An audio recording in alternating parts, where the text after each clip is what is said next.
शिरूर तालुक्यातील पारोडी येथील सुपुत्र योगेश टेमगिरे हे सैन्य दलातून 20 वर्ष देशाची सेवा बजावून निवृत्त झाले आहेत।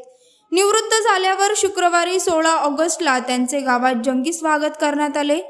29 डिसेंबर 2004 ला योगेश टेमगिरे यांची सैन्य दलात निवड करण्यात आली होती। बेळगाव येथे त्यांची ट्रेनिंग पूर्ण झाल्यानंतर त्यांनी पुणे, जम्मू काश्मीर, आसाम, उत्तराखंड, केरळ या ठिकाणी आपले कर्तव्य बजावत देशसेवा केली। ते हवालदार युनिट 23 मराठा लाईट इन्फंट्री या पदावरून नुकतेच सेवानिवृत्त झालेत। योगेश टेमगिरे हे सेवानिवृत्त होऊन गावात दाखल होताच आतिषबाजी आणि पुष्पवृष्टी करून त्यांचे स्वागत करण्यात आले।